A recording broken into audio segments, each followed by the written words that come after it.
नमस्कार, स्वागत है आपका न्यूज 69 में। मैं हूं आपके साथ अंकिता और बढ़ते हैं इस वक्त की बड़ी खबर की ओर। सरकार ने वक्फ बोर्डों को नियंत्रित करने वाले कानून में संशोधन से संबंधित विधेयक बृहस्पतिवार को लोकसभा में पेश किया, जिसके बाद इसे संयुक्त संसदीय समिति जेपीसी के पास भेजने की अनुशंसा की गई। केंद्रीय अल्पसंख्यक कार्य मंत्री किरेन रिजिजू ने सदन में वक्फ संशोधन विधेयक 2024 पेश किया और विभिन्न दलों की मांग के अनुसार विधेयक को संसद की संयुक्त संसदीय समिति के पास भेजने का प्रस्ताव किया। इस पर लोकसभा अध्यक्ष ओम बिरला ने कहा, मैं सभी दलों के नेताओं से बात करके इस संयुक्त संसदीय समिति का गठन करूंगा। विपक्षी सदस्यों ने विधेयक का पुरजोर विरोध किया और कहा कि यह संविधान, संघवाद और अल्पसंख्यकों पर हमला है। राष्ट्रीय जनतांत्रिक गठबंधन की दो प्रमुख घटक दलों जनता दल यूनाइटेड और तेलुगु देशम पार्टी तेदेपा ने विधेयक का समर्थन किया। हालांकि तेदेपा ने इसे संसदीय समिति के पास भेजने की पैरवी की। विपक्षी सदस्यों द्वारा उठाए गए सवालों का जवाब देते हुए अल्पसंख्यक कार्य मंत्री किरेन रिजिजू ने कहा कि विधेयक में किसी धार्मिक स्वतंत्रता में हस्तक्षेप नहीं किया जा रहा है और संविधान के किसी भी अनुच्छेद का उल्लंघन नहीं किया गया है। उन्होंने कहा, वक्फ संशोधन पहली बार सदन में पेश नहीं किया गया है। आजादी के बाद सबसे पहले 1954 में यह विधेयक लाया गया। इसके बाद कई संशोधन किए गए। रिजिजू ने कहा कि व्यापक स्तर पर विचार विमर्श के बाद यह संशोधन विधेयक लाया गया है, जिससे मुस्लिम महिलाओं और बच्चों का कल्याण होगा। उन्होंने कांग्रेस के नेतृत्व वाली संयुक्त प्रगतिशील गठबंधन सरकार के समय बनी सचिव समिति और एक संयुक्त संसदीय समिति जेपीसी का उल्लेख किया और कहा कि इनकी सिफारिशों के आधार पर यह विधेयक लाया गया है। वहीं इस बिल का समर्थन करते हुए वक्फ बोर्ड चेयरमैन सनवर पटेल का भी बयान सामने आया है। मीडिया से चर्चा करते हुए उन्होंने कहा कि संशोधन बिल का मध्य प्रदेश राज्य वक्फ बोर्ड स्वागत करता है और उम्मीद करता है कि संशोधन के माध्यम से राष्ट्र की आवन की भलाई की और राज्य बोर्ड के मजबूती के काम होंगे और समय काल में संशोधन होते आए हैं। विपक्ष को अन्य लोगों को इसको अलग चश्मे से नहीं देखना चाहिए।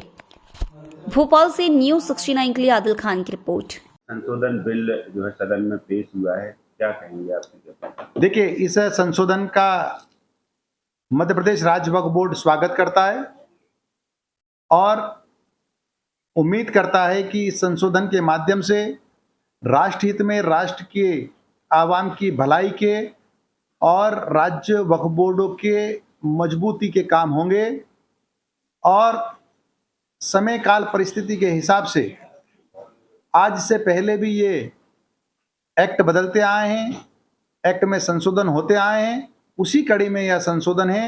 विपक्ष को और अन्य लोगों को इसको अलग चश्मे से नहीं देखना चाहिए। सर, भैया पूछिए।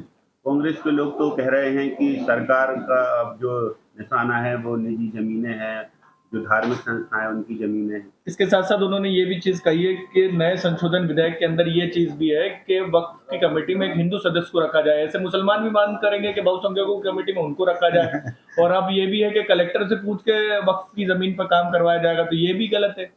देखिए, मुझे 1 साल और 2 माह हुए हैं वक्फ बोर्ड में काम करते हुए, पर मुझे कहीं ये नहीं लगता है कि इसमें कोई रिलीजियस प्रॉब्लम्स हैं। जो वक्फ है वो संपत्तियों की संस्था है। संपत्तियों का संधारण ठीक से हो, संचालन ठीक से हो, उसके नियम कायदे ठीक से बने हों और समय के साथ नई चुनौतियां आती है और उन चुनौतियों को पार पाने के लिए हमको नए कानून बनाना पड़ते हैं, चाहे समाज क्षेत्र हो, संस्थाएं हो या सरकार हो।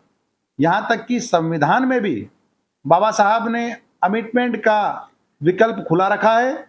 उसी कड़ी में 1954 का जो हमारा एक्ट था वक्फ के संचालन के लिए, वो खत्म हुआ और 1995 आया। 1995 के बाद 2013 का संशोधन आया और 2013 के बाद 2019 का संशोधन आया। तो आज 2024 जो बदली हुई परिस्थितियों में, समय काल के प्रभाव में जो परिस्थितियां निर्मित होती है, उसकी चुनौतियों को पार करने के लिए और बेहतर संचालन के लिए यह संशोधन आया है, जिसका हम स्वागत करते हैं। कांग्रेस और अन्य जो राजनीतिक दल है, उन्होंने सदैव से अपने वोटों के खातिर लोगों को भड़काने का काम किया है। मेरी उनसे भी अपील है कि भड़काना बंद करना चाहिए और सब समाज को बढ़ाने के काम पर आना चाहिए। भारतीय जनता पार्टी की सरकार, नरेंद्र मोदी साहब की सरकार, मध्य प्रदेश में डॉक्टर मोहन यादव जी की सरकार सबको बढ़ाने की ओर काम कर रही है। अल्पसंख्यक भाई भी कैसे पढ़े, आगे बढ़े, उस पर काम कर रही है और उसी लाइन पर विपक्ष को आना चाहिए, ये भड़काना बंद करना चाहिए। और दूसरी बात ये है कि जो संपत्तियों पर जिनका कब्जा है उनको लेकर कोई विधेयक में ऐसा नहीं है कि इनको खाली कराया जाए। आरिफ मसूद जी कह रहे हैं कि जिनका संपत्तियों पर कब्जा है वो बना रहेगा। कलेक्टर को भी ये अधिकार नहीं दिया कि जाए और विवाद खड़ा करे। उनको तो एक अधिकार और दे रहे हैं कि ना आप कुछ भी काम करेंगे वक्फ की जमीन पर, जो दान की भी जमीन है, सरकार की भी नहीं है, वहां पर अब कुछ भी काम होगा तो कलेक्टर से पूछ के होगा। ऐसा नहीं है। जो धारा 36 में वक्फ संपत्तियों का इजाफा मध्य प्रदेश वक्फ बोर्ड किसी की वैलिड संपत्ति को अपने यहाँ पर लॉ के तहत कर पाता था। साथ ही दूसरा विकल्प सेक्शन 4 में जो सर्वे वक्फ कमिश्नर होता था वो पूरे राज्यों में एक होता था।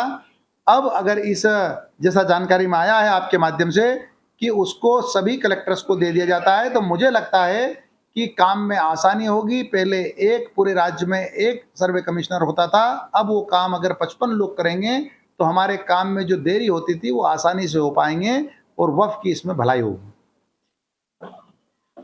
इस खबर पर आपकी क्या है राय, हमें कमेंट सेक्शन में जरूर बताएं। तब तक के लिए धन्यवाद।